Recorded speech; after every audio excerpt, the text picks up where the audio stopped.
नमस्कार, मैं हूं साक्षी सिंह। स्वागत करती हूं आप सबका हमारे चैनल जीएसटी सुविधा केंद्र में, जहां हम बात करेंगे कि ईपीएफओ ने कर्मचारियों के लिए हाई पेंशन पर सुप्रीम कोर्ट के फैसले के लिए क्या सर्कुलर जारी किया है। कर्मचारी भविष्य निधि संगठन यानी एम्प्लॉइज प्रोविडेंट फंड ऑर्गेनाइजेशन ने अपने फील्ड ऑफिसर्स को निर्देश दिया है कि वे एनुअल सैलरी पर कंट्रीब्यूट करने वाले कर्मचारियों के लिए हाई पेंशन पर सुप्रीम कोर्ट के फैसले का पालन करें। सर्कुलर में एलिजिबिलिटी कंडीशंस और कर्मचारियों को हाई पेंशन का लाभ उठाने के तरीकों की डिटेल्स दी गई हैं। इस नए सर्कुलर के अनुसार ईपीएफओ ने अपने फील्ड ऑफिसर्स को ईपीएफओ के तहत कर्मचारियों को ईपीएस यानी एम्प्लॉय पेंशन स्कीम में ज्यादा कंट्रीब्यूट करने के डिसीजन को अनुमति देने वाले सुप्रीम कोर्ट के फैसले का पालन करने का निर्देश दिया है। आइए बात करते हैं कि क्या आप एलिजिबल हैं हायर पेंशन के लिए। कर्मचारी जिन्होंने एक्चुअल वेज पर उच्च पेंशन में कंट्रीब्यूशन दिया और अपनी रिटायरमेंट से पहले अपने इस ऑप्शन का यूज किया, लेकिन आरपीएफसी यानी रीजनल प्रोविडेंट फंड कमिश्नर के रिलेटेड ऑफिस द्वारा क्लियरली मना कर दिया गया था, तो उस केस में आप पेंशन ले सकते हैं।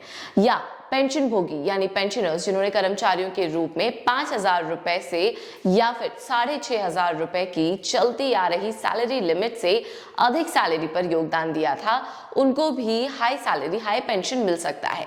जिन लोगों ने ईपीएस 95 के सदस्य होने के दौरान प्री अमेंडमेंट स्कीम के ईपीएस के तहत एक जॉइंट ऑप्शन का यूज किया था और उनके इस तरह के ऑप्शन को पीएफ अधिकारियों द्वारा मना कर दिया गया था, अब वो भी इस हाई पेंशन के लिए लाभ ले सकते हैं।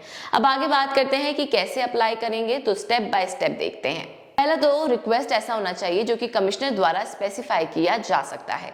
दूसरा, वैलिडेशन के लिए एप्लीकेशन फॉर्म में बताए गए गवर्नमेंट नोटिफिकेशन में दिए गए ऑर्डर के अनुसार डिस्क्लेमर शामिल होगा।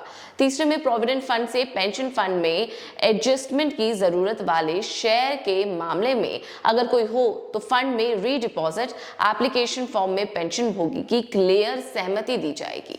चौथे में ईपीएफओ के पेंशन फंड में एग्जेम्पशन मिले हुए पीएफ से अमाउंट के ट्रांजैक्शन के मामले में ट्रस्टी का एक अंडरटेकिंग दिया जाएगा। पांचवें में इस तरह के फंड्स को जमा करने के बाद के सर्कुलर के माध्यम से अपनाई जाएगी। छठे पॉइंट में इस एप्लीकेशन फॉर्म में एविडेंस के लिए और आगे की प्रोसेसिंग के लिए कुछ स्पेसिफिक डॉक्यूमेंट्स यानी दस्तावेज शामिल होने चाहिए। अब एम्प्लॉयर द्वारा विधिवत सत्यापित ईपीएफ योजना के यानी कि इसके वैलिडेशन के लिए पैरा 26(6) के तहत जॉइंट ऑप्शन का सर्टिफिकेट और एम्प्लॉयर द्वारा प्रॉपरली वैलिडेट पैरा 11(3) के तहत जॉइंट ऑप्शन का सर्टिफिकेट चाहिए। 25,000 या 6500 की जो चलती आ रही सैलरी लिमिट है, वो उससे अधिक सैलरी पर पीएफ के पेमेंट का एक प्रूफ होना चाहिए और एपीएफसी या ईपीएफओ के किसी दूसरे हाई अफसर द्वारा इस तरह के रिक्वेस्ट या भुगतान को रिटर्न में लिखना चाहिए, यानी रिटर्न में वो आपके पास होना चाहिए। अगर अब आप भी अप्लाई करने जा रहे हैं तो इन सब बातों का जरूर ध्यान रखिएगा। फिलहाल आज की रिपोर्ट में इतना ही, विदा लेते हैं आपसे। और लेटेस्ट अपडेट्स के लिए सब्सक्राइब कीजिए हमारा चैनल और लाइक और शेयर कीजिए इस वीडियो को और मेंशन कीजिए अपने डाउट्स या कॉल कीजिए जीएसटी सुविधा केंद्र के टोल फ्री नंबर पर। नमस्कार।